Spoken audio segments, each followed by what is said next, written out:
Assalamualaikum warahmatullahi wabarakatuh. Memiliki kesaktian atau karomah luar biasa bukanlah hal utama para wali, namun menegakkan amar ma'ruf nahi mungkar dan menggemakan dakwahlah yang menjadi tujuannya. Maka tak heran Allah Subhanahu wa taala memberikan karomah luar biasa kepada mereka untuk benteng menghadapi musuh dan meyakinkan orang-orang yang ragu atas ajaran Islam. Berikut adalah 5 waliullah yang mampu menaklukkan binatang buas. Namun sebelum lanjut, mari kita membaca selawat kepada Nabi Muhammad SAW, karena Rasulullah bersabda, barang siapa yang berselawat kepadaku 1 kali, maka Allah berselawat kepadanya 10 kali selawat, dihapuskan darinya 10 kesalahan dan ditinggikan baginya 10 derajat. Hadis riwayat An-Nasa'i. Allahumma sholli wa sallim ala sayyidina Muhammad. Yang pertama, Syekh Abu Said Abu Khair menaklukkan singa. Pada suatu hari ada ustadz muda ingin berguru kepada seorang tokoh ulama sufi yang terkenal, yakni kepada Syekh Abu Said. Namun setelah mengaji, ustadz tadi pergi tanpa pamit setelah mendengar bacaan Al-Quran Syekh Abu Said yang kurang fasih makhrajnya, sehingga ragu atas keilmuan Syekh. Namun begitu ia keluar, ustadz itu dihadang seekor singa buas yang mengaum menakutkan hendak memangsa ustadz tadi. Hal ini membuat ustadz tadi menjerit keras. Begitu mendengar teriakan dari luar, Syekh Abu Khair segera turun keluar meninggalkan majelisnya. Ia menatap kedua ekor singa padang pasir yang buas itu dan berkata kepada singa-singa itu, "Wahai singa, bukankah sudah aku bilang padamu, jangan pernah kalian mengganggu para tamuku?"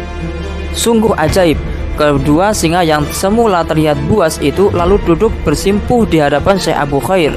Akhirnya ustadz tadi terkagum dan menyesal berprasangka buruk kepada Syekh Abu Said. Yang kedua, Kiai Haji Khalid menaklukkan buaya.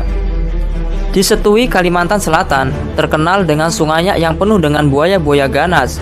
Suatu ketika ada seorang warga meminta tolong Kiai Haji Khalid untuk menangkap buaya yang suka memangsa manusia. Lalu beliau bersedia.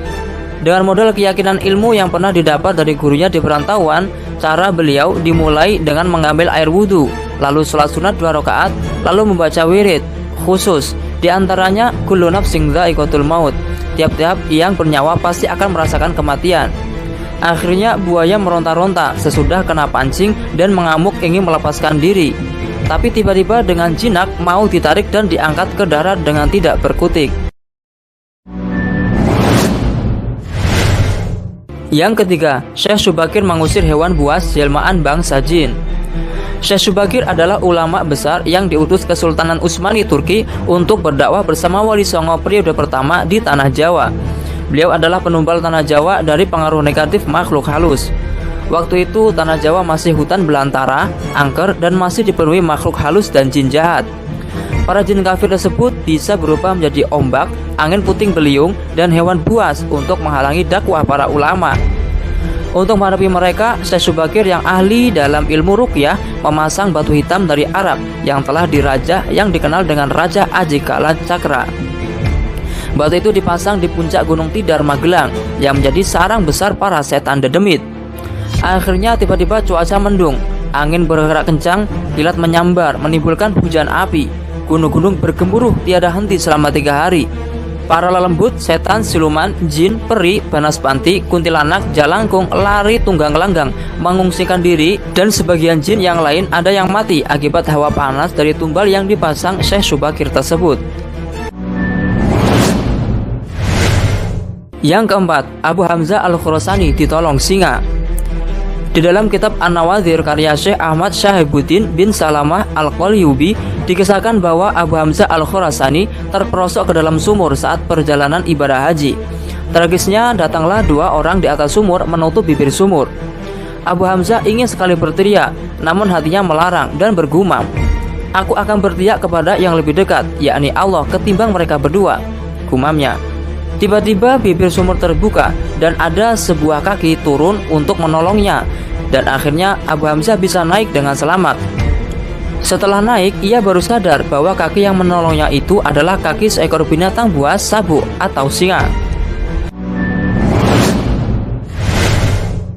Yang kelima, Syekh Nawawi Al-Bantani tidur di lidah ular. Saat Syekh Nawawi perjalanan ke Mekah, waktu malam beliau kelelahan dan mencari sebuah gubuk. Akhirnya beliau tiba di suatu tempat untuk beristirahat. Di dalam hati beliau bergumam, kok dasar saung ini sangat lembut dan empuk ya? Saking lelahnya beliau langsung tidur dan meletakkan tongkatnya dalam kondisi posisi berdiri. Setelah bangun dan sholat, beliau melanjutkan perjalanannya. Setelah kurang lebih 7 langkah dari tempat peristihatannya itu, beliau menyentuh darah dari ujung tongkatnya. Dengan heran kemudian beliau menoleh ke belakang dan menemui ular raksasa yang sedang beranjak pergi. Luar biasa, selama malam ular tersebut tidak memangsa Syekh Nawawi. Wallahu a'lamu bishawab. Terima kasih telah menonton video kisah-kisah para wali-wali Allah ini. Semoga bermanfaat dan dapat menambahkan iman kita kepada Allah Subhanahu wa taala. Jangan lupa untuk klik like, share, komen dan subscribe ya. Wassalamualaikum warahmatullahi wabarakatuh.